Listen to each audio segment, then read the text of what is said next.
Aman reminded me to record the lecture. Okay.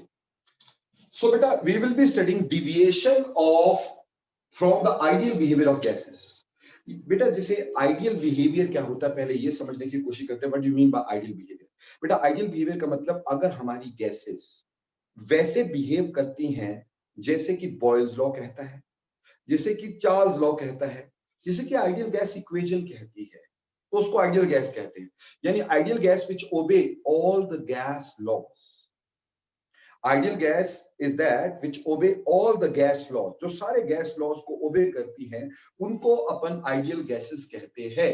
तो ideal gases are the gases which obey all the gas laws under every condition of temperature and pressure. But unfortunately nothing is ideal in this world. ठीक? Nor I am an ideal teacher, nor you are ideal, neither you are ideal student, not this is the ideal you can say atmosphere to teach, isn't it? Nothing is ideal in this world. ठीक? तो बेटे ideal gases भी नहीं होती. हमारे पास जो nature में गैसेस होती हैं वो स्ट्रिक्टली गैस लॉज को फॉलो नहीं करती हैं. उनको हम रियल गैसेस बोलते हैं. जो गैसेस हमारे आसपास हैं उनको क्या बोलते हैं? Real gases. रियल गैसेज जो होती है आइडियल बिहेवियर से जगह जगह पर डिविएट हो जाती है. यानी कि आइडियल बिहेवियर से जगह जगह पर वो डिविएट हो जाती हैं, थोड़ा सा इधर उधर हो जाता है उनका बिहेवियर, तो उसको हम बोलते हैं deviation from the ideal behaviour. Clear? अब जब हम डिविएशन की बात करते हैं तो सबसे पहली बात कि हमें पता कैसे चला कि गैसेस आइडियली कभी कभी बिहेव नहीं करती, दे डिविएट फ्रॉम आइडियल बिहेवियर. हमें पता कैसे चला? तो देखो बेटे पता कैसे चला. देखो बेटा हम एक ग्राफ लेंगे और ये जो ग्राफ हमने लिया ये लिया पीवी और पी का ग्राफ. इसका पीवी और पी का ग्राफ हमने ये ले लिया. ठीक है जी. We have taken the graph of PV and P. ठीक? अब देखो बेटे हम ये अच्छे से जानते थे कि अगर हम प्रेशर बढ़ाएंगे तो according to Boyle's law volume कम हो जाएगा, पीवी का प्रोडक्ट क्या रहेगा? कांस्टेंट. तो graph must be like this. ये ग्राफ ऐसा होना चाहिए था एट टेम्परेचर T1 से. ठीक है? ये ग्राफ ऐसा होना चाहिए था. माइंड ना ऐसे होता है ना भाई ग्राफ? यस और नो? अब देखो बेटे हमने ये देखा कि जब हमने एक्सपेरिमेंटली गैसेस के लिए ग्राफ बनाने की कोशिश की तो हमने पाया ये ग्राफ ऐसे ना होकर के कुछ कुछ ऐसे. ठीक? It was not a straight line. It should be a straight line but it was not a straight line. हमने सोचा शायद टेम्परेचर की कोई प्रॉब्लम रही होगी. ठीक? हमने थोड़े हाई टेम्परेचर पे देखा.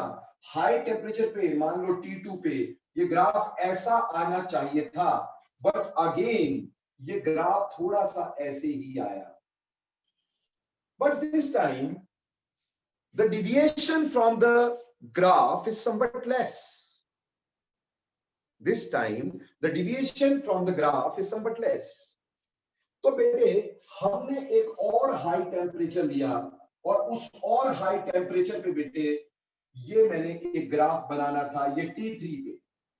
और हमने क्या पाया कि अब हमारी गैसेस लगभग ऐसे चल रही है पर थोड़ी देर बाद फिर ऐसे हो जाती है. यानी they behave ideally till the certain pressure and then again डिविएट्स.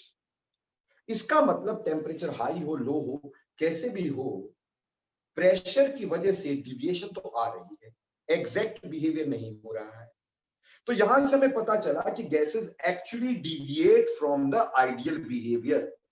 ये ग्राफ एग्जैक्टली ऐसा नहीं मिल रहा है. अगर मिल भी रहा है तो बहुत थोड़े से प्रेशर टाइम के लिए मिल रहा है.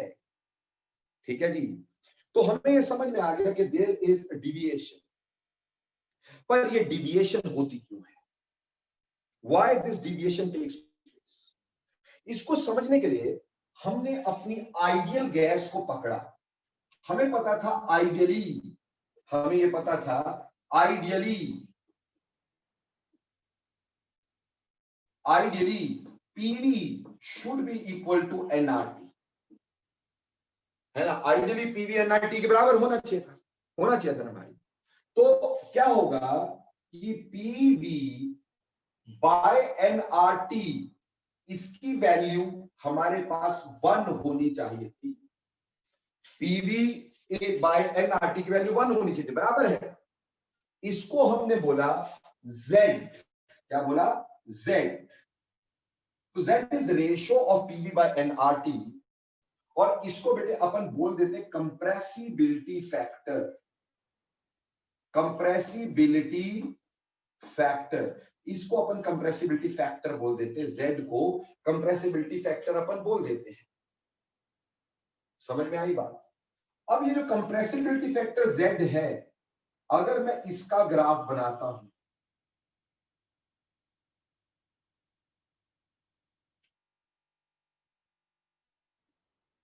ये Z है, ठीक है जी, और यहां पे बेटे P है प्रेशर, यहां पे P है प्रेशर, ये Z की वैल्यू 0 है, ये Z की वैल्यू 1 है, and so on.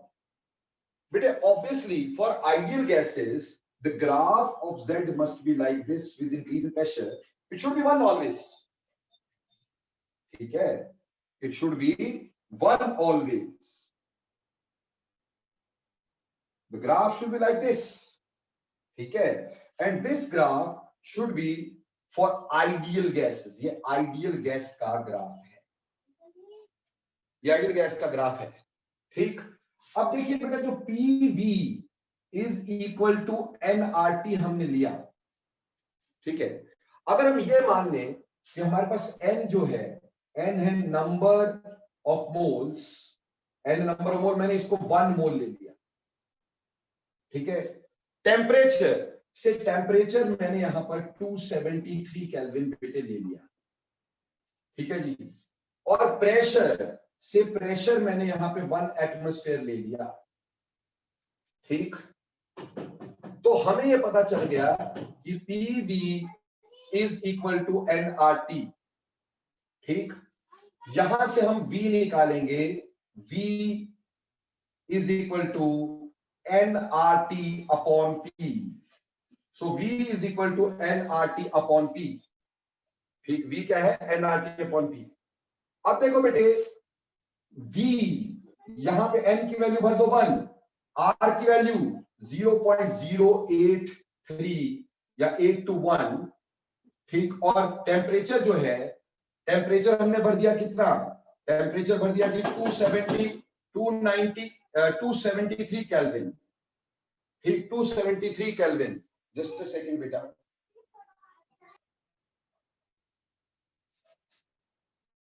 So Z की वैल्यू 1 होनी चाहिए फॉर आइडियल गैसेस। तो बेटे हमने यहां पे V निकाला, उसके नंबर ऑफ मोल 1 लिया, R की वैल्यू ये रही, T ये लिया, और प्रेशर 1 एटमॉस्फेयर ले लिया। तो यहां हम जो वॉल्यूम निकाल रहे हैं बेटा, वो वॉल्यूम 1 मोल का वॉल्यूम आएगा। तो 1 मोल का वॉल्यूम जब इसको सॉल्व करते हैं, वो 22.4 लीटर आ जाता है। तो फॉर आइडियल गैसेस, अगर मेरे पास आइडियल गैसेस होंगी, तो आइडियल गैस के लिए हमारा मोलर वॉल्यूम, 1 मोल का वॉल्यूम, मोलर वॉल्यूम यानी 1 मोल का वॉल्यूम 22.4 लीटर होना चाहिए, और उसके लिए Z की वैल्यू हमेशा 1 चाहिए, तभी PV इक्वल टू NRT है। पर हमने क्या देखा कि मैक्सिमम गैसेस के लिए ग्राफ पहले यूं जाता है और फिर यूं जाता है। मैक्सिमम गैसेस के लिए ग्राफ पहले यूं जाता है और फिर यूं जाता है, ठीक है। पहले ये ग्राफ ये नीचे की तरफ को जाता है और फिर ये ग्राफ ऊपर की तरफ को जाता है, यानी यहां पे Z की वैल्यू लेस देन 1 होती है।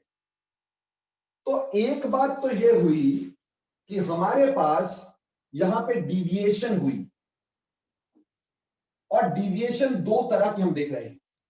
एक, जहां Z की वैल्यू लेस देन 1 है, यानी डिविएशन जहां Z की वैल्यू लेस देन 1, और यहां फिर आप देख रहे हैं इससे ऊपर Z की वैल्यू ग्रेटर देन 1, यहां डिविएशन हो रही है कि Z की value greater than 1।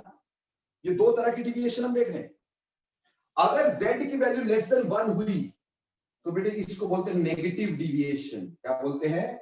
Negative deviation. अगर लेस देन 1 हुई Z की वैल्यू, नेगेटिव डिविएशन।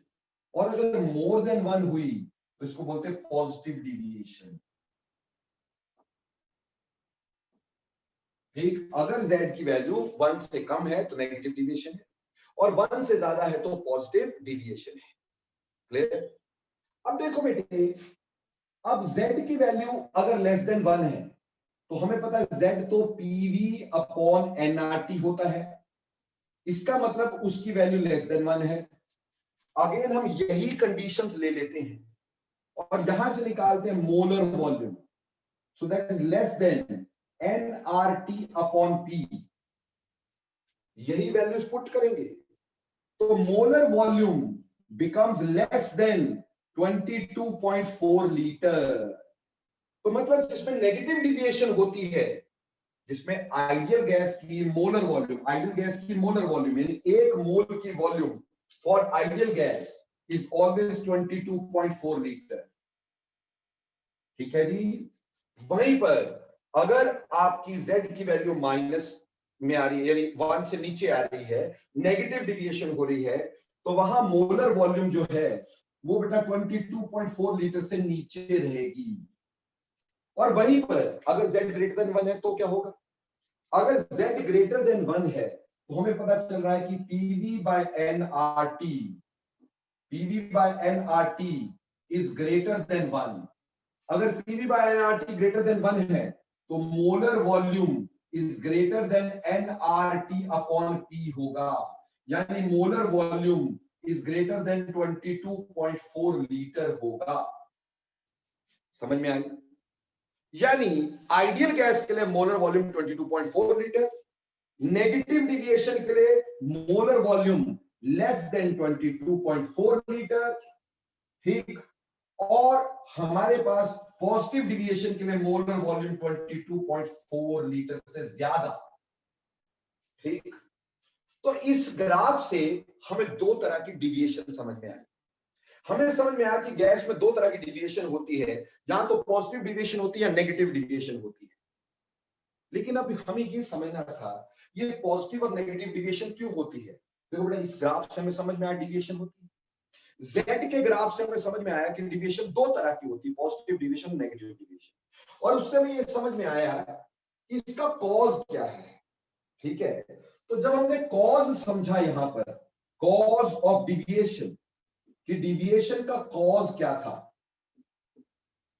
डिविएशन का कॉज क्या था, तो हमें एक बात समझ में आई कि अगर एक एटमॉस्फेयर प्रेशर पे एसटीपी कंडीशन में वॉल्यूम इतनी होनी चाहिए थी, नेगेटिव डिविएशन के लिए वो वॉल्यूम कम है, यानी 1 एटमॉस्फेयर पे जितनी गैस कंप्रेस होनी चाहिए थी ये उससे ज्यादा कंप्रेस्ड है, यानी वॉल्यूम 22.4 लीटर होनी चाहिए थी, 20 है, यानी कंप्रेस और ज्यादा हो गई है जितनी होनी चाहिए थी। ठीक, और अगर 22.4 लीटर से ज्यादा है तो जितनी कंप्रेस होनी चाहिए थी उतनी कंप्रेस नहीं हुई, यानी डिविएशन के लिए रिस्पॉन्सिबल है कंप्रेसिबिलिटी ऑफ गैस, कि गैस कंप्रेस हो रही है कि नहीं हो रही है। ठीक है, तो डिविएशन जो है उसका कॉज है, कॉज क्या आ गया? Compressibility of gas. दोबारा से समझ लेना ताकि क्लियर हो जाए तुम्हें। कंप्रेसिबिलिटी ऑफ गैस, डिविएशन का कॉज है compressibility of gas. Now what again understand what is compressibility of gas, इसको समझेगा कि देखो बेटे, हमारे पास एक गैस है, मान लो हमने उसको शुरुआत दी 100 लीटर से और उसमें प्रेशर बहुत लो था, मैं उसको प्रेशर 1 एटमॉस्फेयर तक लेके आया, तो अगर वो आइडियल होती तो उसकी वॉल्यूम 22.4 लीटर पे आके रुक जानी चाहिए। पर अगर मान लो 24 लीटर पे ही रुक गई, उससे आगे वॉल्यूम कम नहीं हो रही है 1 एटमॉस्फेयर पे, तो हमने सोच लिया कि 1 एटमॉस्फेयर जितना वॉल्यूम होना चाहिए था उससे ज्यादा है। इसका मतलब है कि गैस जितनी कंप्रेस होनी चाहिए थी उससे कम कंप्रेसिबल है। और अगर वो ज्यादा हो गई है कंप्रेस, मान लो मैंने 100 लीटर से उसको कंप्रेस करना शुरू किया था, वो 22.4 लीटर से भी नीचे चले गई, यानी 20 लीटर तक चले गई, जब प्रेशर सिर्फ 1 एटमॉस्फेयर लगाया, तो 1 एटमॉस्फेयर पे जितनी गैस कंप्रेस होनी चाहिए थी उससे ज्यादा हो गई। तो कॉज हमारे पास यहां पे सामने नजर आया कि कोई गैस की कंप्रेसिबिलिटी में प्रॉब्लम है। ठीक है, या तो गैस ज्यादा कंप्रेस हो जाती है या तो गैस कम कंप्रेस हो जाती है। जितनी होनी चाहिए थी उतनी कंप्रेस नहीं हो रही है, या उससे ज्यादा हो रही है या उससे कम हो रही है। तो मोलर वॉल्यूम या तो ज्यादा रह रहा है या कम रह रहा है, यानी गैस या तो ज्यादा कंप्रेसिबल है या कम कंप्रेसिबल। अगर मोलर वॉल्यूम हमारे पास कम हो रहा है तो मतलब गैस इज मोर कंप्रेसिबल, जितनी होनी चाहिए थी उससे ज्यादा कंप्रेसिबल है। ठीक है जी। और अगर मोलर वॉल्यूम ज्यादा रह रहा है तो जितनी कंप्रेस होनी चाहिए थी उससे कम कंप्रेसिबल है, यानी यहां पे लेस कंप्रेसिबल है। तो मेन पंगा है कि गैस जितनी कंप्रेस होनी चाहिए थी उतनी कंप्रेस नहीं हो रही, उससे या तो ज्यादा हो रही है या उससे कम हो रही है। ये प्रॉब्लम है, इसलिए हमें हमारे पास ये ग्राफ स्टेट नहीं आ रहा। अब प्रॉब्लम ये आई कि अगर ऐसा है तो इस कंप्रेसिबिलिटी का रूट कॉज क्या हो, क्यों ऐसा हो रहा है, ऐसा हो ही क्यों रहा है कि गैस की कंप्रेसिबिलिटी या तो ज्यादा हो रही है या कम हो रही है, इसका रूट कॉज क्या है। तो चलिए अब चलते हैं इसके रूट कॉज पे। ठीक, कोई बात नहीं, अच्छा इसके रूट कॉज पे चलते हैं। रूट कॉज ऑफ डिविएशन या कंप्रेसिबिलिटी का कॉज। देखो बेटा, आफ्टर ऑल जो भी आइडियल गैस होंगी उनको काइनेटिक थ्योरी के हिसाब से चलना, क्योंकि काइनेटिक थ्योरी जो है वो आइडियल गैसेस के लिए है। ठीक, अब हमें यह देखना था कि जो हमने काइनेटिक थ्योरी के पोस्टुलेट माने थे क्या वो सारे सही हैं। अगर वो सारे सही होते तो गैस आइडियल होती। ठीक, पर यहां कंप्रेसिबिलिटी कम या ज्यादा है, तो हमें यह देखना है कि कौन से पोस्टुलेट में कंप्रेसिबिलिटी को फर्क पड़ सकता है, उसमें कहीं गलती हो सकती है। ठीक, तो देखो बेटा 8 पोस्टुलेट बताए थे आपको काइनेटिक थ्योरी के। पहला पोस्टुलेट था gas contains large number of minute particle called as molecules. क्या मॉलिक्यूल के बनने की वजह से कंप्रेसिबिलिटी ज्यादा कम हो सकती थी? नहीं, इसका कोई मतलब ही नहीं था, ये सही होगा। दूसरा कि molecules of gas are in constant rapid motion, तो भैया मोशन होने से कंप्रेसिबिलिटी का क्या फर्क पड़ेगा, मूव कर रहे हैं तो मूव तो कर रहे हैं, उससे कंप्रेसिबिलिटी का क्या फर्क, कम करे ज्यादा करे, मूवमेंट से तो कंप्रेसिबिलिटी का कोई लेना देना नहीं है ना। ऐसे ही करते करते हमने सारे पोस्टुलेट खंगाले, तो हमें एक बात समझ में आई पहली कि एक पोस्टुलेट था there is no force of interaction between the gas molecules.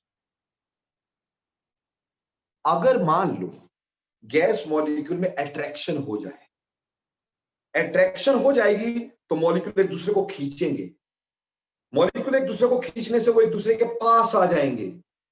अगर वो एक दूसरे के पास आ जाएंगे तो ऑब्वियस सी बात है बेटा, gas will be more compressible than thought, तो गैस की कंप्रेसिबिलिटी ज्यादा हो जाएगी, होगी कि नहीं, है ना। अगर अट्रैक्शन हो गई तो जो वो मॉलिक्यूल एक दूसरे को खींचेंगे, कुछ प्रेशर आप लगाएंगे, कुछ वो आपस में खींचेंगे और वो पास पास आ जाएंगे, कंप्रेसिबिलिटी ज्यादा हो जाएगी। समझे, जैसे दो लोग पास नहीं आते थे, ठीक है, हमने उनको धक्का देके पास लाया, पास लाने के बाद उन्होंने बातचीत की, उनको मजा आया, बातचीत करके दोस्त बन गए, हाथ मिलाना शुरू कर दिया, है ना, और पास आ गए। ठीक उसी तरह से अट्रैक्शन की वजह से मॉलिक्यूल पास आ सकते हैं, यानी उनकी कंप्रेसिबिलिटी बढ़ सकती है। और दूसरी बात, अगर रिपल्शन हो मॉलिक्यूल को पास लाने की कोशिश करेंगे, रिपेल करके दूर जाएगा, यानी उसकी वजह से भी कंप्रेसिबिलिटी में फर्क पड़ सकता है। यानी अगर गैस में अट्रैक्शन या रिपल्शन आ जाए, अट्रैक्शन या रिपल्शन आ जाए तो डेफिनेटली कंप्रेसिबिलिटी पे फर्क पड़ेगा। एक तो ये बात समझ में आई हमारे को, और दूसरी बात हमें क्या समझ में आई बेटे, एक पोस्टुलेट और था कि बोलता था गैस वॉल्यूम नेग्लिजिबल है as compare to total volume of gas. Just a second,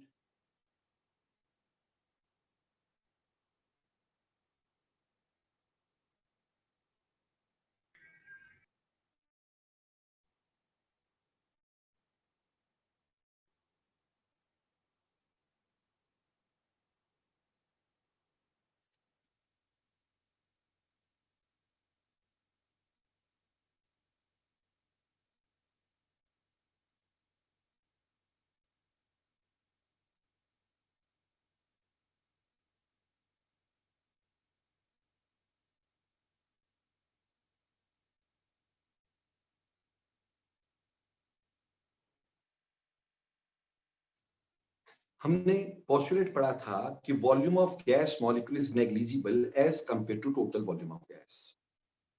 total volume of gas के मुकाबले गैस मॉलिक्यूल्स की वॉल्यूम नेग्लिजिबल होती है। हमने एक पोस्टुलेट ये भी पढ़ा था, है ना बेटा।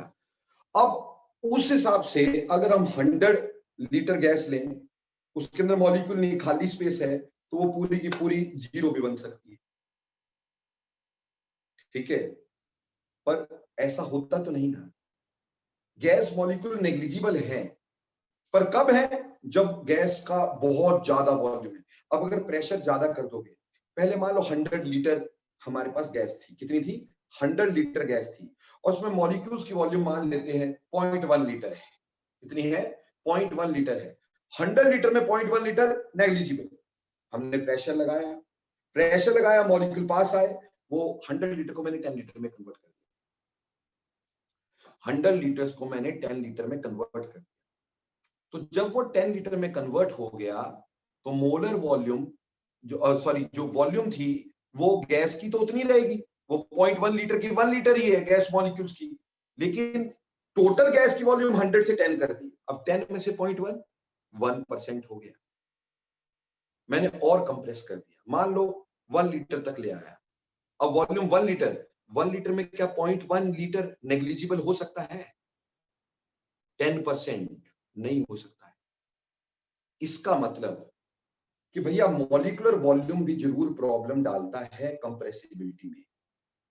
कंप्रेसिबिलिटी में मॉलिक्यूलर वॉल्यूम भी प्रॉब्लम डालता है। तो इन दो चीजों की वजह से हमें ये समझ में आया, रूट कॉज जो है डिविएशन का जो रूट कॉज है बेटा, रूट कॉज ऑफ डिविएशन है हमारे पास faulty postulates of kinetic theory के फॉल्टी पोस्टुलेट हैं, उसमें कोई ना कोई प्रॉब्लम है। और कौन से दो फॉल्टी हैं? नंबर 1, पहला फॉल्टी पोस्टुलेट है there is no force of attraction या interaction between the gas molecules. Interaction between the gas molecules, gas molecules में कोई इंटरेक्शन नहीं है, ये गलत हो सकता है, तभी कंप्रेसिबिलिटी में फर्क है। और दूसरा फॉल्टी पोस्टुलेट हो सकता है कि molecular volume is negligible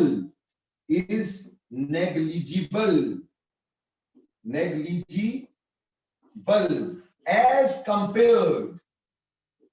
compared to total volume of gas.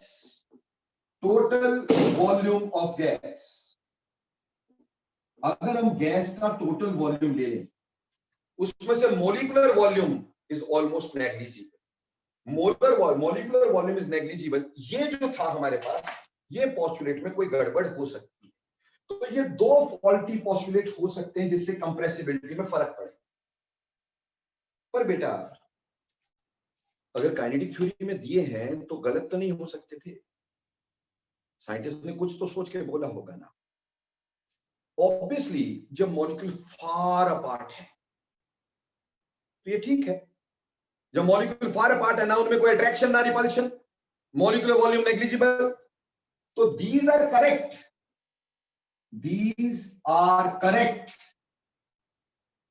when molecules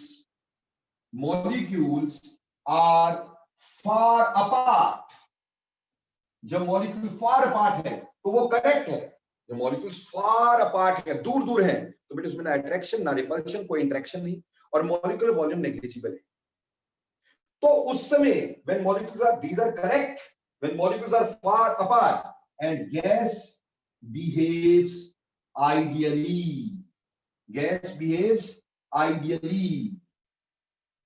ठीक है जी। and these are wrong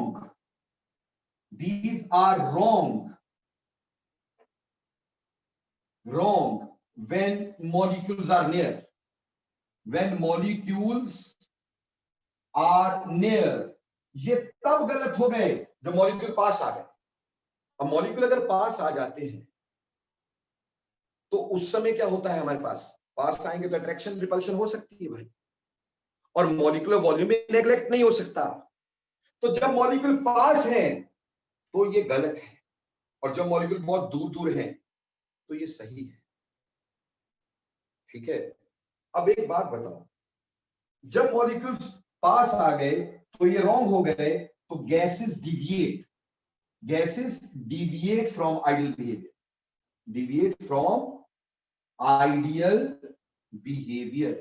तो गैसेस आइडियल बिहेवियर से डिविएट कर जाती हैं, then gases deviate from the ideal behaviour. अब एक बात बताओ, मॉलिक्यूल्स फार अपार्ट कब होंगे? Sir, when volume occupied is very large. क्या कंडीशन होनी चाहिए?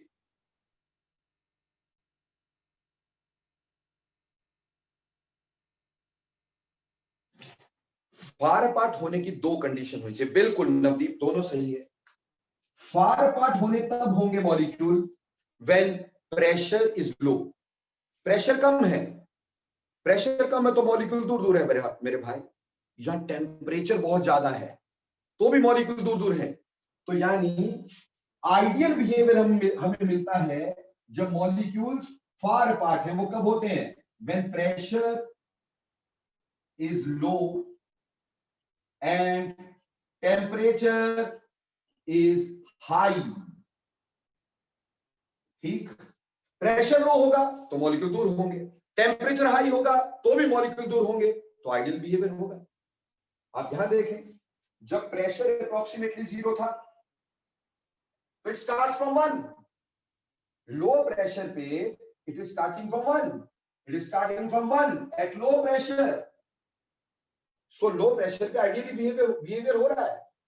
और हाई टेम्परेचर पे देखिए, at high temperature they also behave somewhat ideally। तो यानी कोई भी गैस अगर आपसे पूछे कि भैया ये बता दो कि हमारे पास आइडियल बिहेवियर कब आएगा, बोलना जब प्रेशर लो होगा और you can say temperature high होगा। या ऐसे याद कर लो कि मॉलिक्यूल दूर कब होंगे। आप ये ध्यान दो, मॉलिक्यूल दूर कब होंगे? मॉलिक्यूल दूर कब होंगे? जब प्रेशर लो होगा। और जैसे ही प्रेशर हाई हुआ, जैसे प्रेशर हाई हुआ, आपने प्रेशर जोर से लगाया तो मॉलिक्यूल पास आ गए भाई, तो डिविएशन हो गई। आप देखो, प्रेशर जैसे अप्लाई करने लगे मॉलिक्यूल पास आए, डिविएशन हो गई। प्रेशर हाई होने लगा, डिविएशन हो गई। या फिर टेम्परेचर लो हो जाए, आप देखो लोअर टेम्परेचर पे डिविएशन ज्यादा है, हाई टेम्परेचर पे डिविएशन कम है ना भाई? क्यों? क्योंकि जब हमारे पास बेटे टेम्परेचर लो होगा, प्रेशर हाई होगा, मॉलिक्यूल पास होंगे तो बातचीत करेंगे, उनमें अट्रैक्शन या रिपल्शन होगी और मॉलिक्यूलर वॉल्यूम भी नेग्लेक्ट नहीं होगा। तो ये वाले फॉल्टी हो जाएंगे पोस्टुलेट। जबकि अगर बेटे हमारे पास मॉलिक्यूल दूर होंगे जब प्रेशर लो होगा या टेम्परेचर हाई होगा, मॉलिक्यूल दूर होंगे, then these are not faulty, तब आइडियल बिहेवियर होगा। तो बेटा इस स्टोरी को दोबारा से समझाता हूं। इस ग्राफ से, पीवी और पी के ग्राफ से, जो कि स्ट्रेट लाइन होना चाहिए था, ये स्ट्रेट लाइन नहीं था। इससे समझ में आया कि देयर इज डिविएशन। उसको समझने के लिए हमने कंप्रेसिबिलिटी फैक्टर Z का ग्राफ बनाया जो 1 होना चाहिए था, पर हमने देखा कि Z की वैल्यू लेस देन 1 भी हो सकती है, मोर देन 1 भी हो सकती है। तो अगर गैस में Z की वैल्यू 1 है, वो किसके लिए है? आइडियल गैस के लिए। उस समय मोलर वॉल्यूम 22.4 लीटर होता था। अगर Z की वैल्यू लेस देन 1 है, उसको नेगेटिव डिविएशन बोला। वहां मोलर वॉल्यूम 22.4 लीटर से कम होता था, मतलब 1 एटमॉस्फेयर में जितनी गैस कंप्रेस होनी चाहिए थी उससे भी ज्यादा हो गई, यानी गैस ज्यादा कंप्रेसिबल। और वहीं पर Z की वैल्यू अगर ग्रेटर देन 1 हुई, उसको पॉजिटिव डिविएशन बोलते हैं। अगर Z की वैल्यू ग्रेटर देन 1 तो molar volume greater than 22.4 litre होती है, यानी गैस लेस कंप्रेसिबल है। जितनी कंप्रेस होनी चाहिए उतनी नहीं हुई, उससे कम कंप्रेसिबल है। तो कॉज जो आ गया डिविएशन का, वो आया कंप्रेसिबिलिटी ऑफ गैस। और कंप्रेसिबिलिटी ऑफ गैस ढूंढने के लिए हमने अपने फॉल्टी पोस्टुलेट ढूंढे काइनेटिक थ्योरी के, वो दो निकले, there is no force of interaction between the gas molecules और मोलर वॉल्यूम इज नेग्लिजिबल, क्योंकि कंप्रेसिबिलिटी सिर्फ इन्हीं दो फैक्टर्स पे डिपेंड करती थी। और ये दोनों भी तब सही है जब मॉलिक्यूल दूर दूर हैं, और मॉलिक्यूल दूर दूर कब होंगे, जब प्रेशर लो होगा या टेम्परेचर हाई होगा। पर जब आप प्रेशर को हाई कर देंगे, टेम्परेचर को लो कर देंगे, मॉलिक्यूल पास आएंगे, तो उसमें अट्रैक्शन रिपल्शन भी होगी और मॉलिक्यूलर वॉल्यूम नेग्लेक्ट भी नहीं होगा। उस समय ये दोनों गलत हो गए, उस समय गलत होने की वजह से हमारे पास डिविएशन आ गई। तो यहां से पता चला डिविएशन क्यों आती है, यहां से पता चला डिविएशन कितनी तरह की है, यहां से पता चला उसका कॉज क्या है, और यहां से पता चला उसका रूट कॉज क्या है, और यहां से पता चला मेरे भाई कि ये कब सही कब गलत है।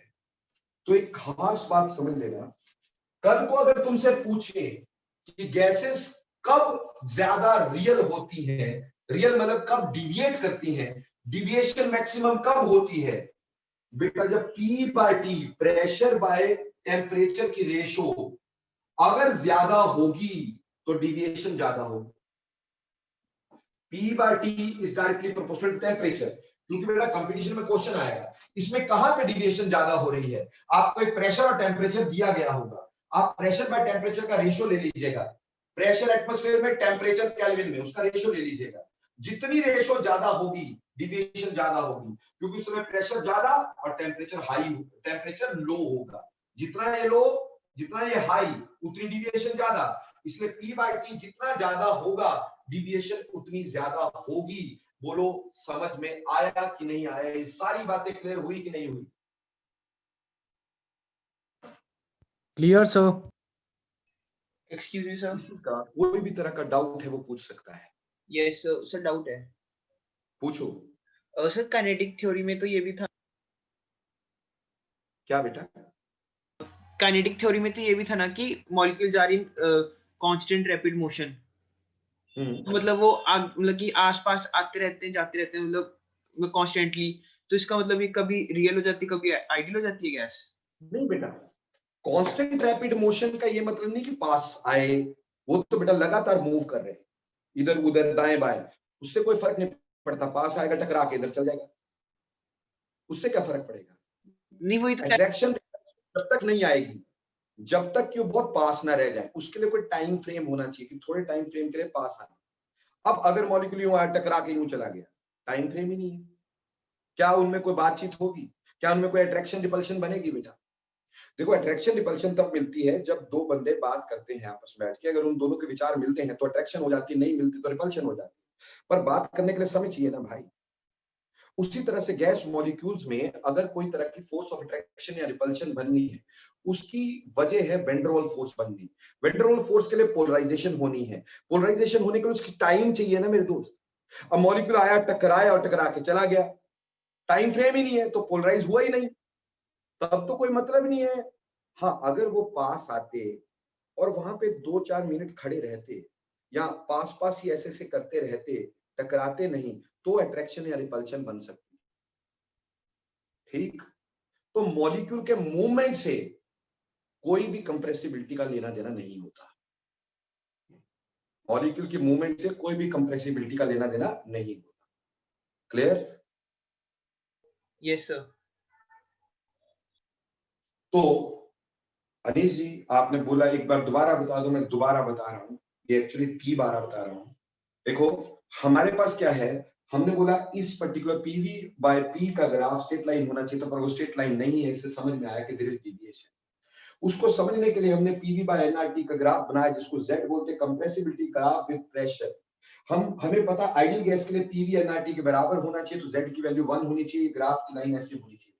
पर ग्राफ हमारे पास या तो यूं आ रहा है या यूं आ रहा है, या तो z की वैल्यू लेस देन 1 है या z की वैल्यू मोर देन 1 है। अगर लेस देन 1 है तो उसको नेगेटिव डिविएशन बोलते हैं, मोर देन 1 है तो उसको पॉजिटिव डिविएशन बोलते हैं। अगर z की वैल्यू 1 है तो मोलर वॉल्यूम 22.4 लीटर होना चाहिए। अगर z की वैल्यू लेस देन 1 है तो मोलर वॉल्यूम 22.4 से कम हो जाता है। इसका मतलब एक एटमॉस्फेयर पे जितनी गैस कंप्रेस होनी चाहिए थी उससे भी ज्यादा कंप्रेस हो चुकी है, मतलब गैस ज्यादा कंप्रेसिबल है।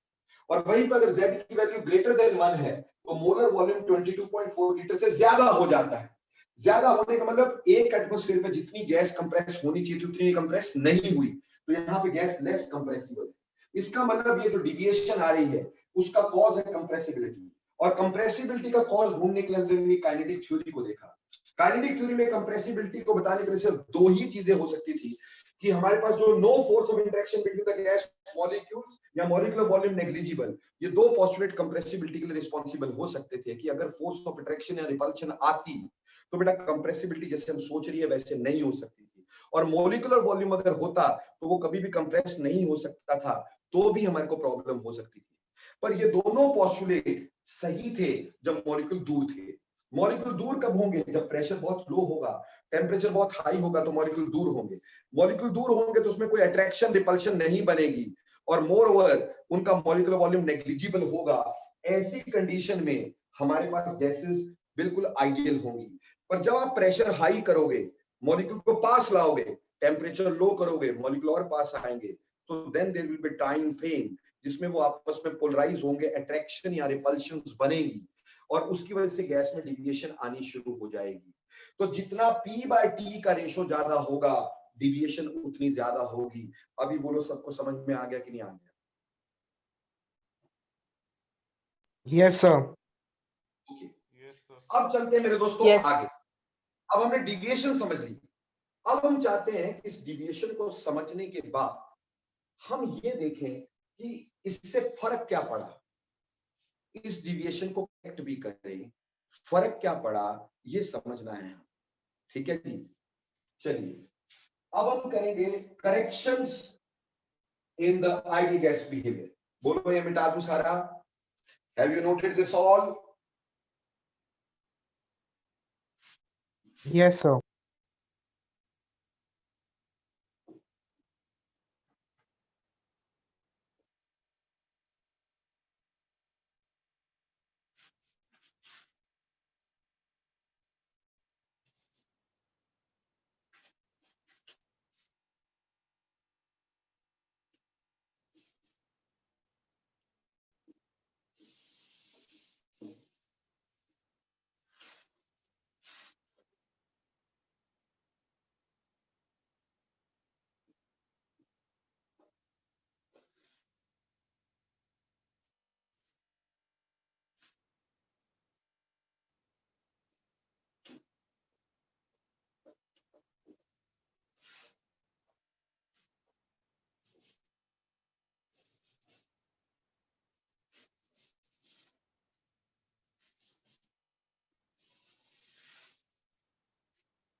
अब है correction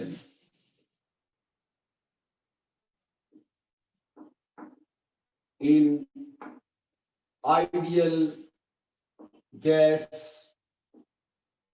equation. Ideal gas equation में करेक्शन क्या हुई, कैसे हुई? पहले तो ये समझते हैं कि फर्क क्या पड़ता है, ये जो दो फॉल्टी पोस्टुलेट है उनका फर्क क्या पड़ता है। देखो बेटा, पहले हम पढ़ेंगे effect of pressure. Effect of pressure, कि प्रेशर का क्या फर्क पड़ा होगा। इफेक्ट ऑफ प्रेशर यानी प्रेशर का क्या फर्क पड़ा होगा। ठीक, सी बेटा ये मेरे पास एक वेसल है,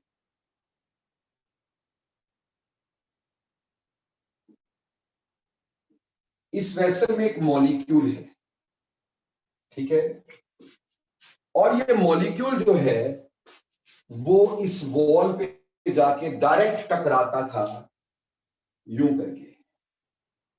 हम ये अच्छे से जानते थे कि pressure of gas is due to the bombardment of particle on the wall of container.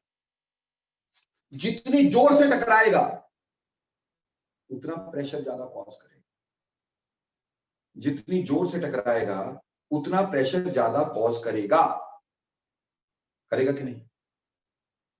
On the other hand एक मॉलिक्यूल यहां पे ये था, अगर इनमें कोई अट्रैक्शन नहीं, ये पूरी जोर से टकराता, पूरी जोर से टकराता, प्रेशर पूरा फोर्स लगता, प्रेशर ज्यादा होता। पर मान लो अब यहां पे फोर्स ऑफ अट्रैक्शन आ गई, इस मॉलिक्यूल ने इस मॉलिक्यूल को पकड़ के रख लिया, अट्रैक्टिव फोर्स आ गई। अगर अट्रैक्टिव फोर्स आई तो जितनी जोर से टकराना चाहिए था कि उतनी जोर से टकराएगा। Now it is like a yoyo, yoyo समझते हैं ना, यूं करके मारा तो टकरा एकदम से वापस आ गया, इतनी जोर से नहीं टकराएगा। समझ में आई मेरी बात?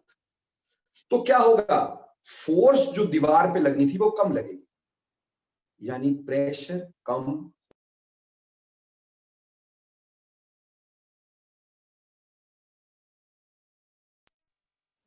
गॉट दिस और नॉट?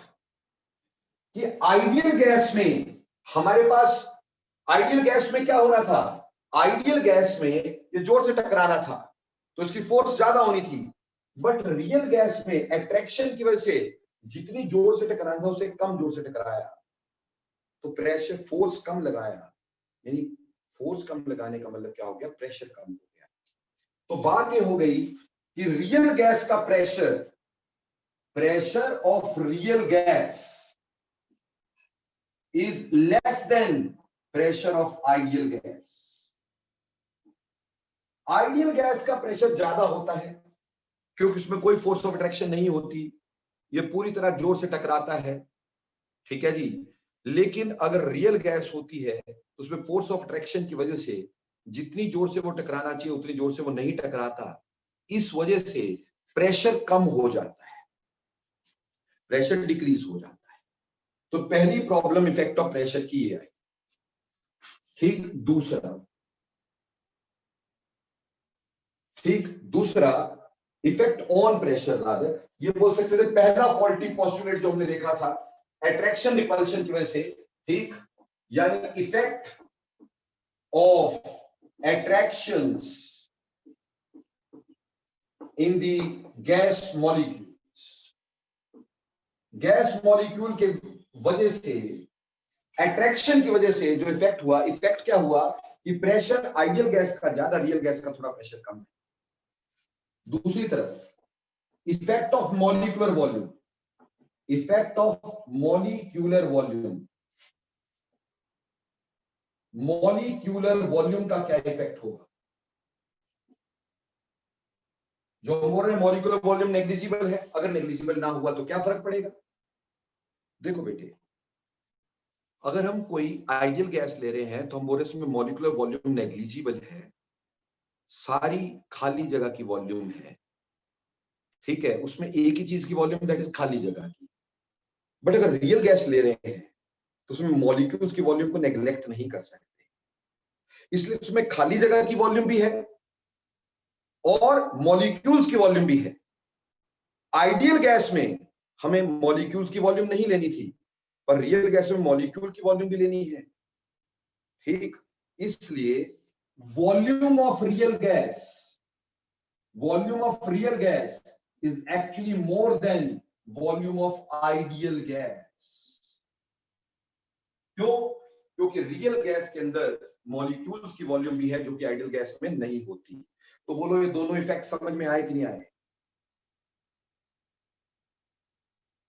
सर एक बार मॉलिक्यूलर वॉल्यूम बता दो।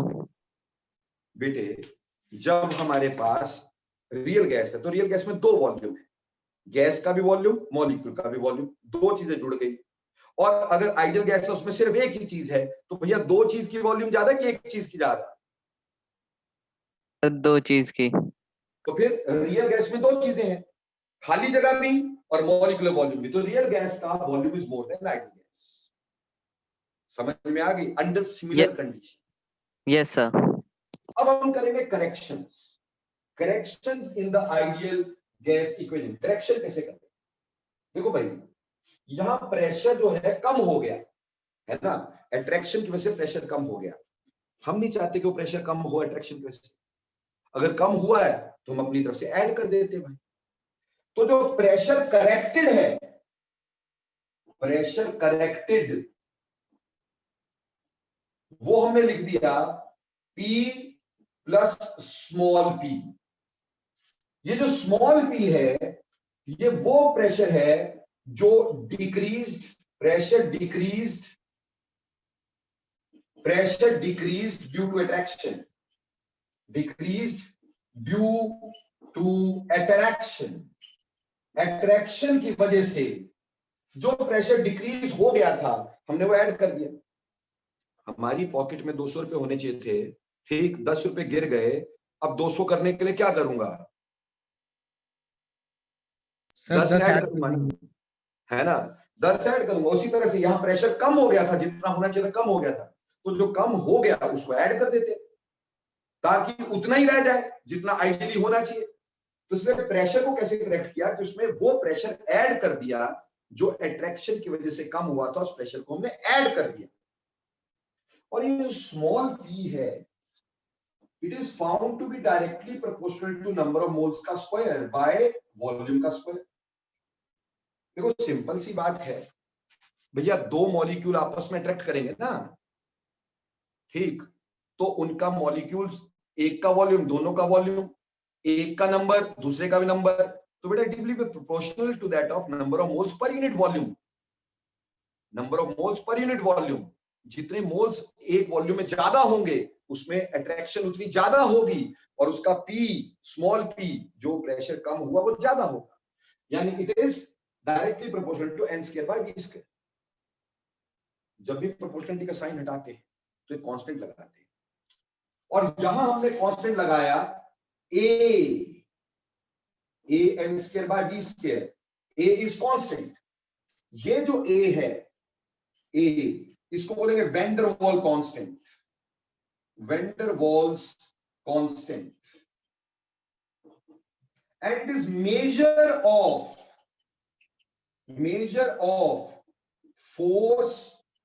forces of attraction between the gas molecules. It is measure of forces of attraction between the gas molecules.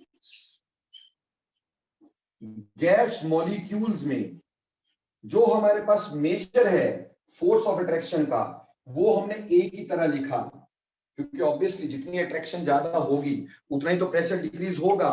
तो P, ये small p is found to be a n square by v square. Now putting this P here, तो P corrected क्या हो गया फिर बेटा? P corrected is capital P, that is pressure of gas, plus a n square upon v square. Pressure corrected is P plus a n square by v square.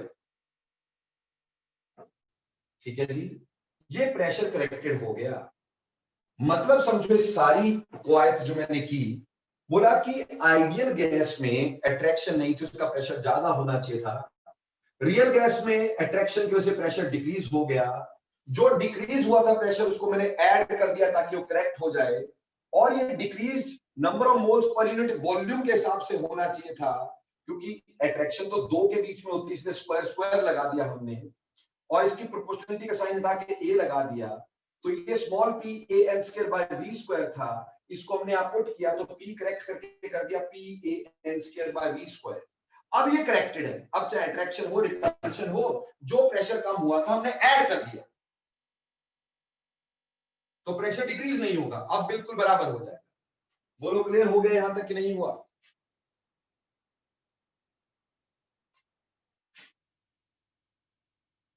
Next देखिए, दूसरी कमी आई volume में। तो भैया अब बात है करेक्शन इन वॉल्यूम। ये करेक्शन इन प्रेशर था, अब करेक्शन इन वॉल्यूम, वॉल्यूम में करेक्शन। देखो जी, वॉल्यूम में आइडियली हमारे पास मॉलिक्यूलर वॉल्यूम नहीं होना चाहिए था, आइडियली हमारे पास मॉलिक्यूलर वॉल्यूम नहीं होना चाहिए था, पर रियल गैस में आ रहा है और हमें नहीं चाहिए, नहीं चाहिए तो निकाल के बाहर फेंको। तो जो V करेक्टेड होगा, V करेक्टेड वो होगा वॉल्यूम माइनस स्मॉल v, और स्मॉल v क्या हो गया? जो मॉलिक्यूलर वॉल्यूम होगा। हमें नहीं चाहिए था ना, आइडियली हमें मॉलिक्यूलर वॉल्यूम नेग्लेक्ट करना है, आइडियली हमें मॉलिक्यूलर वॉल्यूम नेग्लेक्ट करना है, तो अगर आ गया है तो माइनस कर दो, नेग्लेक्ट हो गया अपने आप, ठीक। और ये जो V है स्मॉल वाला, this V will be directly proportional to number of moles. भैया जितने नंबर ऑफ मोल ज्यादा होंगे, जितने नंबर ऑफ मोल्स ज्यादा होंगे उतना ही तो V ज्यादा होगा। मॉलिक्यूल्स का वॉल्यूम ही तो है। जब प्रोपोर्शनलिटी का साइन हटाते क्या लगाते हैं? कांस्टेंट। तो V is equal to NB। अब यहां पे ये जो B है, ये भी एक दूसरा वैन डेर वाल कांस्टेंट है। This B is another van der Waal constant, another van der Waals constant. It measures volume of gas molecules, volume of gas molecules। ये गैस मॉलिक्यूल्स की वॉल्यूम को major करता है। ठीक है जी, तो हमने ये लगा दिया। ए और बी के बारे में बाद में डिटेल में पढ़ेंगे भी अपन।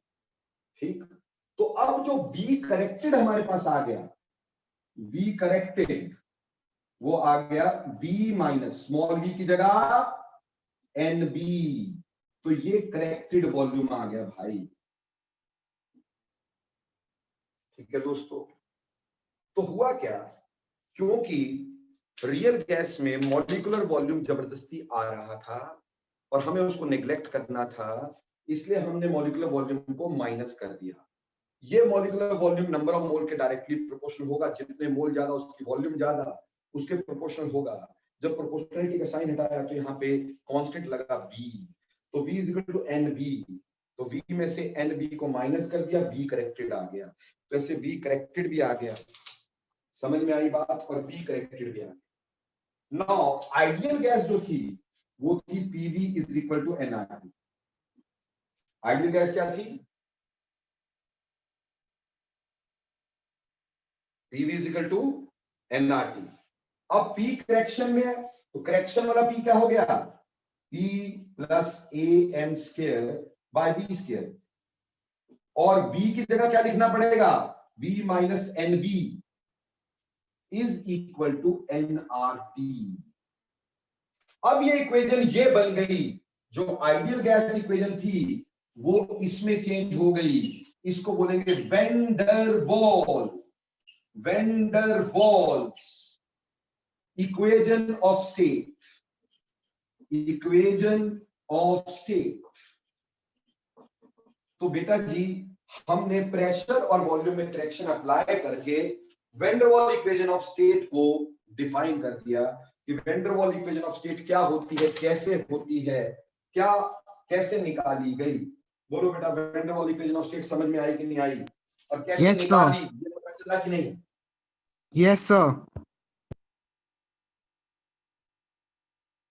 जिस भी बच्चे को नहीं पता चला है कृपा करके वो मेरे को बताएं। सर ए वैंडरवाल कांस्टेंट बता दो, एक बार नेटवर्क चला गया था। बेटे ए जो है ना वो आगे आना है पुत्र, ए और बी को आगे आना ही है। ठीक है ना, ए जो है वो एक वैन डेर वाल कांस्टेंट है जो फोर्सेस ऑफ अट्रैक्शन का मेजर है, जो फोर्सेस ऑफ अट्रैक्शन को मेजर करता है। वो आगे हमने डिटेल में पढ़ना ही है। अभी तो सिर्फ मैंने ये बताया कि प्रेशर अगर बढ़ गया था तो उसको, प्रेशर अगर कम हुआ था तो ऐड कर दो, ऐड करो और वो देखो कितने के बराबर है। वो नंबर ऑफ मोल पर यूनिट वॉल्यूम के हिसाब से होना था, तो हमने n बाय v, क्योंकि दो के बीच में था स्क्वायर स्क्वायर लगा दिया। तो p की जगह an square by v square, तो p करेक्टेड हुआ p plus an square by v square. और v मोलर वॉल्यूम ज्यादा हो रहा था, बाहर निकाल दो, बाहर निकाला, और वो v जो था nb के बराबर था उसको निकाला। v करेक्टेड को v की जगह और p करेक्टेड को p की जगह पुट करके van der Waal equation of state निकाल दी। बोलो बच्चे समझ में आ गया? कीर्ति, कीर्ति शर्मा बेटा समझ में आया कि नहीं? यस और नो बोल फटाफट।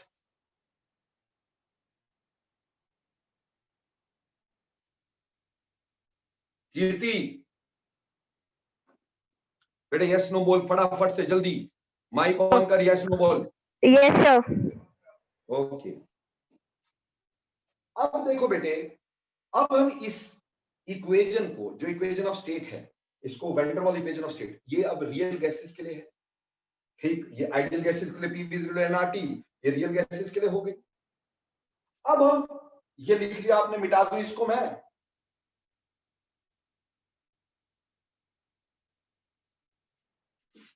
अब हम इस वैन डेर वाल इक्वेशन के इक्वेशन ऑफ स्टेट के थ्रू अपनी डिविएशन को एक्सप्लेन करते हैं।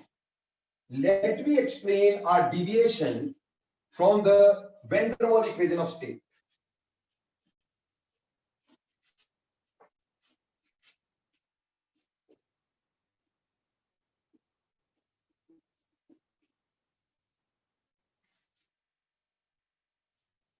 देखो बेटा, हमें एक्सप्लेन क्या करना है और कैसे करना है, ध्यान दीजिए।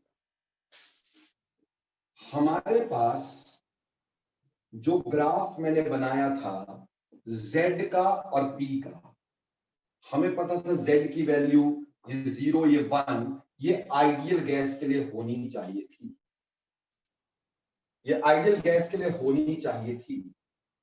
पर हमने क्या देखा, हमने देखा कि सभी गैसेस के लिए पहले ये वैल्यू ऐसे होती है और फिर ऐसे होती है, पहले ये ऐसे होती है फिर ये ऐसे होती है, पहले ये ऐसे होती है और फिर ये ऐसी होती है।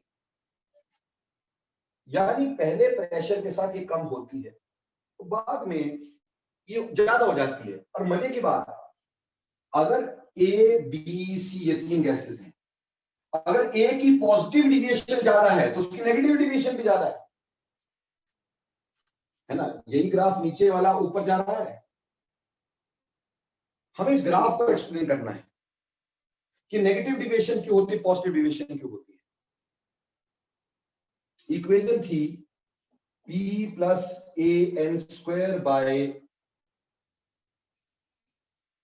p plus A N square by B square v minus N B is equal to N R T.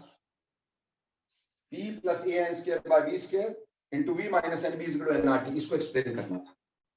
अभी हम प्रेशर को एक्सप्लेन कर रहे हैं। At very low pressure, very low pressure, जब प्रेशर बहुत लो था, प्रेशर बहुत लो था तो molecules are far apart, molecules are far apart, molecule बहुत दूर है। मॉलिक्यूल बहुत दूर होने से अट्रैक्शन है नहीं, तो attraction A is small, attraction का कांस्टेंट क्या है ए। और क्योंकि अभी मॉलिक्यूल फार अपार्ट है तो मॉलिक्यूलर वॉल्यूम भी क्या होगी, नेग्लिजिबल, यानी बी इज ऑल्सो स्मॉल। ये दोनों बहुत स्मॉल है। जब प्रेशर बहुत लो है, मॉलिक्यूल फार अपार्ट है, तो बेटा ए भी स्मॉल है बी भी स्मॉल है, तो बोथ कैन बी नेग्लेक्टेड, दोनों को नेग्लेक्ट कर सकते हैं। अगर ये ए वाली टर्म नेग्लेक्ट हो गई, अगर ये नेग्लेक्ट हो गई तो सारी वैल्यू नेग्लेक्ट हो गई, ये भी नेग्लेक्ट हो गई। So if both are neglected तो P V will be equal to NRT. ठीक, therefore pv is equal to nRT, we get ideal behavior, we get ideal behavior। जैसा कि इनिशियली हमने देखा, जब प्रेशर बहुत लो था तो हमारे पास ए और बी बहुत कम थे, तो हमारे पास आइडियल बिहेवियर आ गया। ग्राफ 1 से शुरू हुआ, कहीं और से। Eight moderate pressure we get ideal behavior। Now at moderate pressure,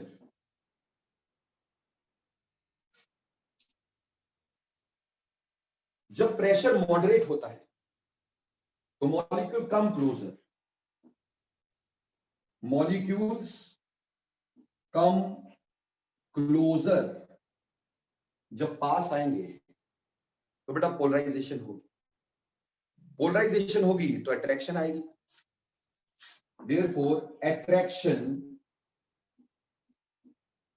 comes into being, comes into being।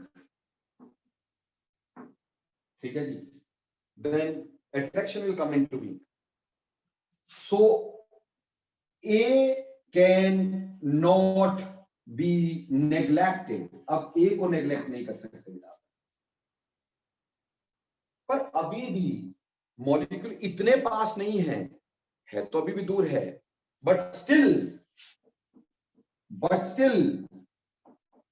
molecules are not very far, not very near, so still B is small.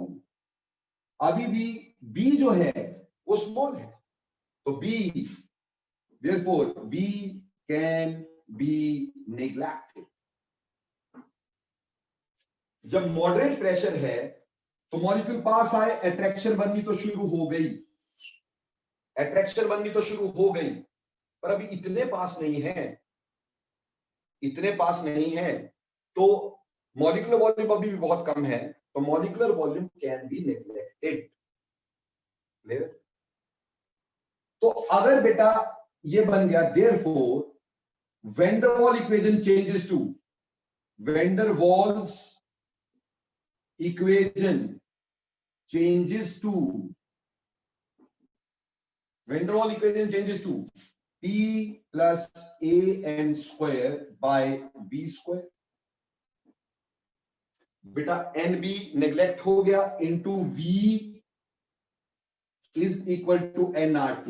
ये बन गया हमारे पास, क्योंकि B नेग्लेक्ट है तो एक B से AB cut गया, तो हमारे पास आएगा PB plus PN square by B is equal to nRT.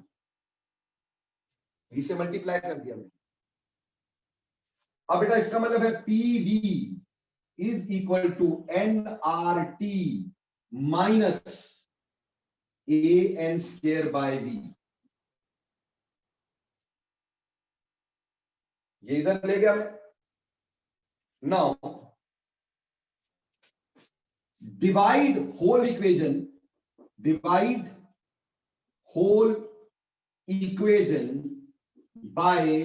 nRT, क्योंकि मुझे PV by nRT चाहिए, तो मैंने सारी इक्वेशन किससे डिवाइड कर दी, nRT से, तो आया PV by nRT is equal to nRT divided by nRT minus AN square by B into nRT.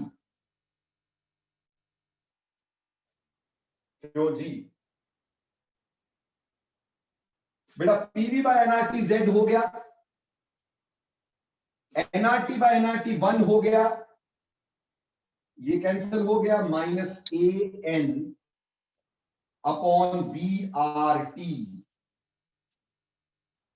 तो मॉडरेट प्रेशर पे Z की वैल्यू या van der Waals equation changes to 1 minus AN by VRT, यानी 1 में से कुछ minus करो तो Z की वैल्यू लेस देन 1 होगी कि नहीं होगी,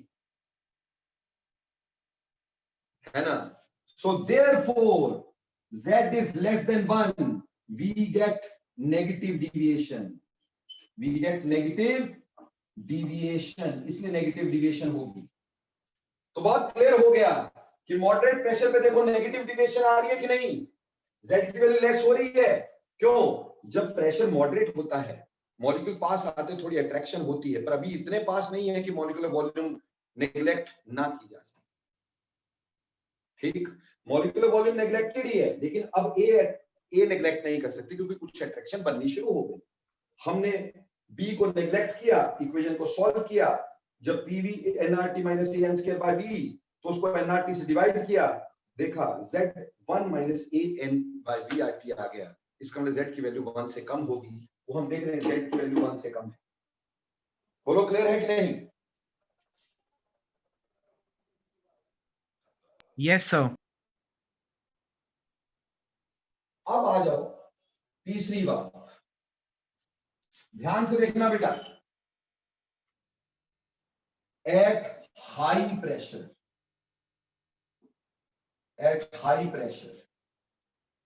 जब प्रेशर बहुत ज्यादा होगा, मॉलिक्यूल बहुत पास आ जाए, molecules come very close. High pressure पे मॉलिक्यूल बहुत पास आ जाएंगे, molecule come very close to each other, है ना बेटा? Molecules will come very close to each other, बहुत पास आ जाएंगे बेटा। इसलिए B can not be neglected. अभी बी को आप नेग्लेक्ट नहीं कर सकते क्योंकि मॉलिक्यूल बहुत पास हो गए हैं, अब मॉलिक्यूलर वॉल्यूम नेग्लेक्ट नहीं हो सकता। ठीक बात। दो बातें, जब मॉलिक्यूल बहुत पास आएंगे तो बेटे उनके इलेक्ट्रॉन इलेक्ट्रॉन की रिपल्शन भी तो होगी, तो रिपल्सिव फोर्सेस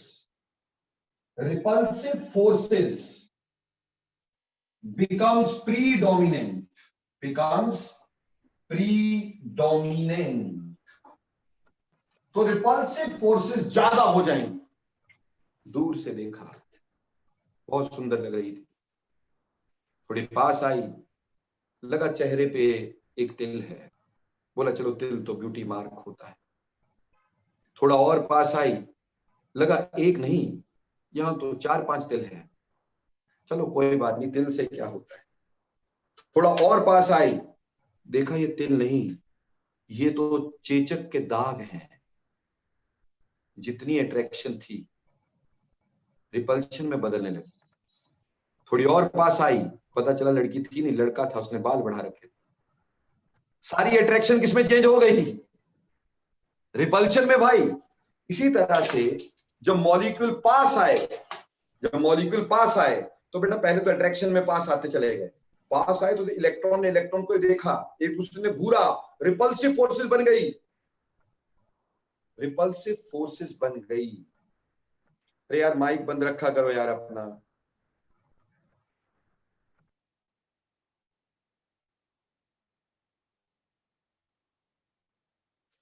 तो बेटा जब मॉलिक्यूल पास आए रिपल्सिव फोर्सेस प्रीडोमिनेट हो गई, तो ए की वैल्यू स्मॉल हो गई, ए ज्यादा नहीं बढ़ा, पर बेटा पी प्रेशर बहुत ज्यादा है, तो A therefore A is small as compared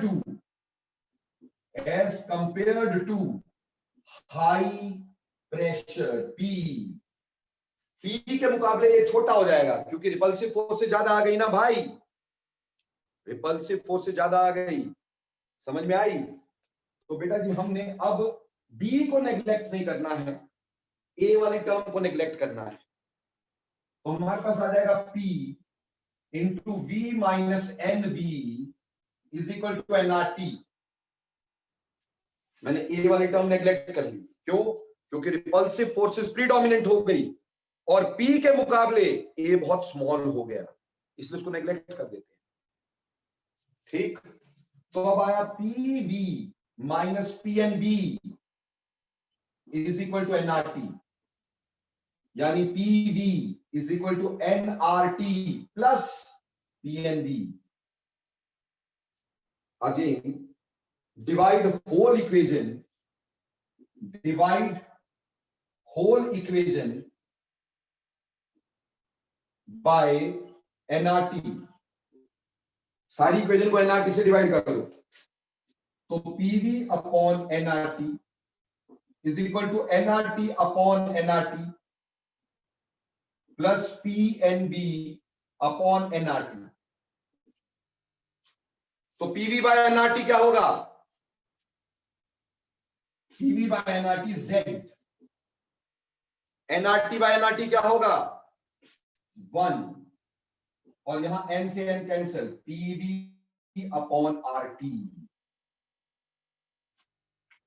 तो बच्चे अब इक्वेशन अगर ध्यान दोगे तो इक्वेशन क्या बन गई कि Z की value 1 plus PV by RT, यानी Z की value is greater than 1, therefore positive deviation. इसीलिए हाई प्रेशर पे डिविएशन पॉजिटिव हो जाती है। तो हमें लो प्रेशर पे क्यों आइडियल बिहेवियर से ग्राफ शुरू हुआ? क्योंकि ए और बी दोनों स्मॉल थे, नेग्लेक्ट हो गए, तो पीवी इक्वल टू एनआरटी हो गया। मॉडरेट प्रेशर पे नेगेटिव डिविएशन क्यों हुई? क्योंकि मॉलिक्यूल पास आए तो अट्रैक्शन बनने लगी, ए को नेग्लेक्ट नहीं किया पर बी अभी भी नेग्लेक्टेड था, इक्वेशन को सॉल्व किया, हमें पता चल गया negative deviation. At very high pressure molecule very close, तो बी नेग्लेक्ट नहीं हो सकता, लेकिन अट्रैक्शन तो है पर रिपल्शन भी आ गई, रिपल्शन ने अट्रैक्शन को थोड़ा कम कर दिया, तो ए की वैल्यू प्रेशर के मुकाबले कम हो गई, तो ए कैन बी नेग्लेक्टेड। ठीक, तो ए नेग्लेक्ट हो गया, तो हमने ऐसे सॉल्व करके z की वैल्यू ग्रेटर देन 1 कर दी। बोलो बच्चे, समझ में आया कि नहीं आया? यस और no? Yes, sir. Yes sir. यहां पे एक और बात देखिएगा बेटा, हाइड्रोजन और हीलियम के लिए ये ग्राफ हमेशा ऐसा होता है, ये हीलियम के लिए, ये हाइड्रोजन के लिए, इसमें हमेशा पॉजिटिव डिविएशन होती है। अब तुमसे ये पूछ लिया कि why in hydrogen and helium, why in hydrogen and helium Z is always greater than 1. Z is always greater than 1. ठीक, why in hydrogen and helium Z is always greater than 1? क्योंकि बेटा हाइड्रोजन और helium बहुत छोटे होते हैं, तो उसमें पोलराइजेशन कभी होगी नहीं, यानी A कभी आएगा ही नहीं। A is always neglected. A is always neglected, तो हमेशा यही डेरिवेशन आएगी, तो Z is always greater than 1.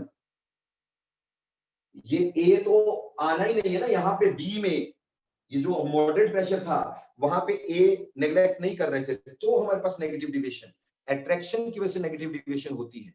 अगर अट्रैक्शन हो ही ना तो नेगेटिव डिविएशन होगी नहीं। तो आप बोलोगे हाइड्रोजन एंड हीलियम, आंसर क्या दोगे? Hydrogen and helium is very small molecules, are very small molecules, so does not undergo polarization, therefore forces of attraction are never formed,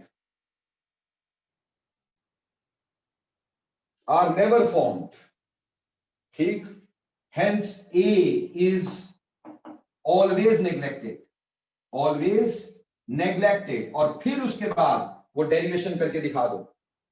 ठीक, इसके बाद शो डेरिवेशन, वो जो ऊपर मैंने करके दिखाई है जहां पे A को नेग्लेक्ट किया है, तो Z की वैल्यू ग्रेटर देन 1 ही आएगी।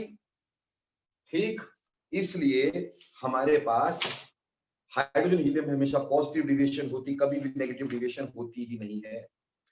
तो बोलो बेटा, ये ग्राफ कंप्रेसिबिलिटी का क्लियर हो गया कि नहीं हो गया? क्यों पहले 1 से शुरू हुआ, नेगेटिव डिविएशन क्यों आई, फिर पॉजिटिव क्यों आई? हाइड्रोजन हीलियम के लिए पॉजिटिव ही क्यों है? सब्जेक्टिव में पूछूंगा तुम्हें। ये इफेक्ट ऑफ प्रेशर हो गया बेटा, पर एक दूसरी चीज हो सकती है टेम्परेचर। देखो बेटा, टेम्परेचर में कोई खास बात नहीं है। देखो, टेम्परेचर मॉडरेट नहीं हो सकता, टेम्परेचर या तो बहुत ज्यादा होगा या टेम्परेचर बहुत कम होगा। Just a minute,